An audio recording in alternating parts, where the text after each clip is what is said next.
You loving my new shirt? My son made that for me. All right, I'm starting to put the front end together. It's pretty important to get these inner fenders kind of in place first. You'll have trouble getting them in if you try and put them in after your fenders are mounted. The fenders, I just finished putting these clips on. Just a little snap clip. Slip the outer fender on, and then they will be bolted to the inner fender. Core support is mounted. This bracket here, which holds the latch assembly, is just sitting there in place for right now. So let me get these fenders on. I also finished up the AC delete. Bought a new motor for that, heater motor. And I've got a gasket behind here and a gasket behind the box here, so it's all sealed up real good. Again, the AC delete will allow me to use my defroster and my heater, but eliminates air conditioning. First, I installed the core support with bushings, and I actually needed to space them up with a couple washers a little higher to get proper gaps and proper fitment for me. But inner fender's in place. Set the outer fender over the top. Get a couple bolts in here and here, and then work on creating a good gap. It's important to get your door in place and get it aligned with your rear quarter panel. And then once you get your gap like you want it, you tighten 2 bolts at the bottom of the fender underneath. There's 2 bolts right there. Usually they need to be shimmed. And then in the front, there's a bracket that actually holds the core support to the fender. And we get everything bolted down, snugged up. Sometimes it's necessary to lift the fender up a little bit. Might need help with this, or I shimmed it on my own, shimmed it up to get my proper gap, and then tighten everything down. But gaps are gold. Gotta have good gaps. So when you're fastening the inner fenders to the outer fenders, the inner fender goes on the outside and your bolts go through the inner fender and then into the clips in the outer fender all the way around. That's how you're supposed to place those. I still need to tighten this up a little bit. This actually needs to be placed on because it goes under the fender as well. This is a piece that I did not purchase, and I just sanded it and painted it. But pretty much all of the rest of the entire front end is all new metal. Auto Metal Direct fenders I've found to be really a good thickness and good material, and they've lined up really well. So I've got my good gaps, and now I'm just working on securing the rest of the front end. I've got a lower grill bracket and support pieces to put on. I also need to mount my hinges for my hood, and I want to get my hood on and see how it aligns with my opening. I need to get that perfect before I finish assembling the front end. This is the original hood that came with the car. I did replace the hinges, and the hinges mount with these 2 bolts right here and one on the back, and then the 2 bolts that bolt into the hood itself. And so that's how you adjust, sliding back and forth and moving up and down the hood and the hinges until you get a good fit. So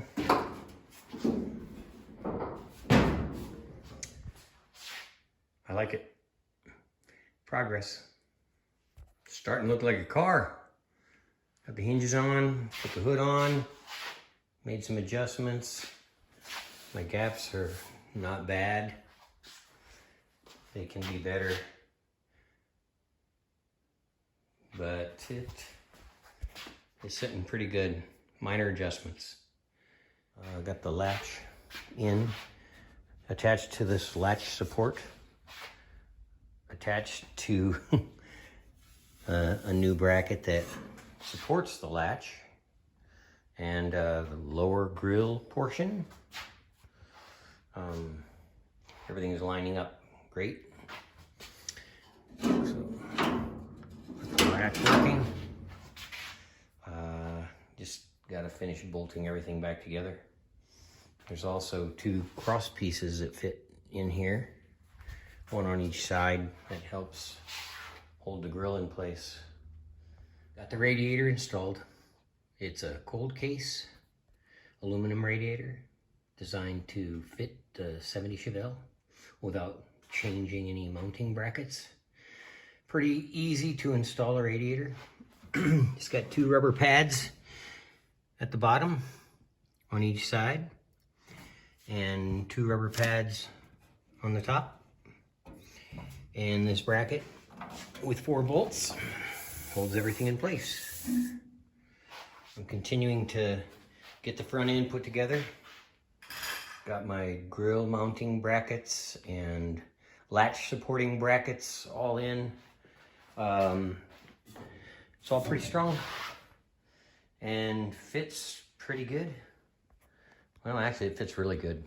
I'm happy with how everything's going together, especially with aftermarket parts. Sometimes you never know what you're gonna get, but I'm real happy with what I've gotten so far. I've used ground up SS396 for quite a few things. They specialize in Chevelle, and their stuff is really good. Replacing the wiring harness in the dash, as well as the engine forward and lamp forward harness. And so the dash has to come out, and I'm just dropping it down, loosen the steering column, and now I'm unhooking the wiring harness from the column and from the harness that goes to the back. Got to unhook the speedometer cable, which is just a little clip right here that you push down and it releases the cable.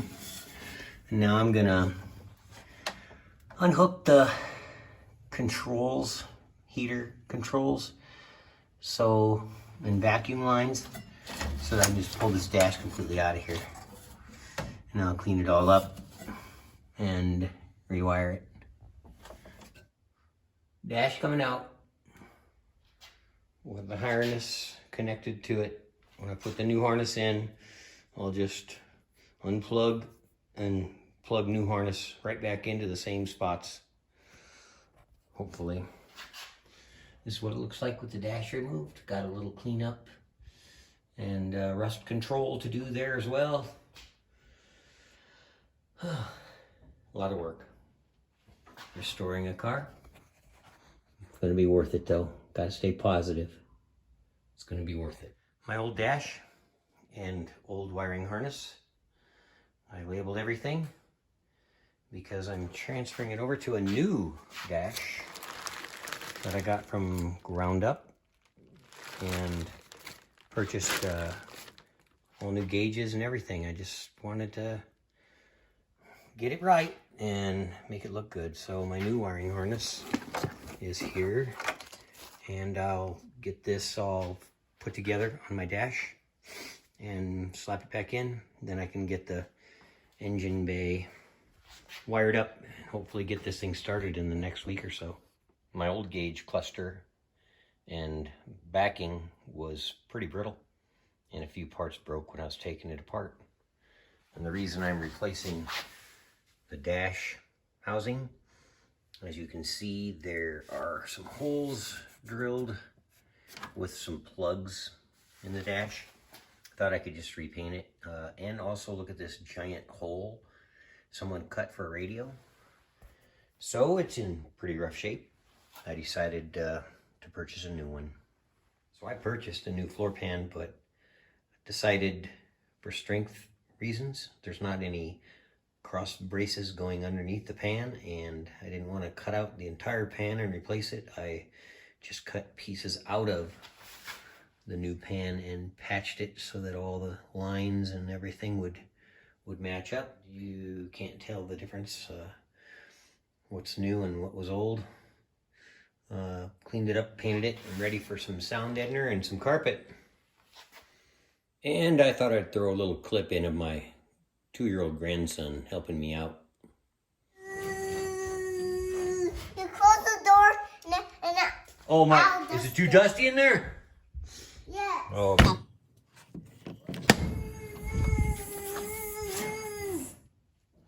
You all done? Yes. Go in there. Painting the car.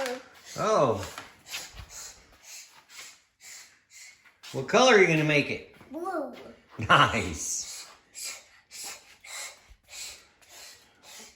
Are you painting the car or are you painting the shop? Painting the shop. Oh, well, you got to paint the car. Thanks again for watching. I appreciate it. And please subscribe to my channel.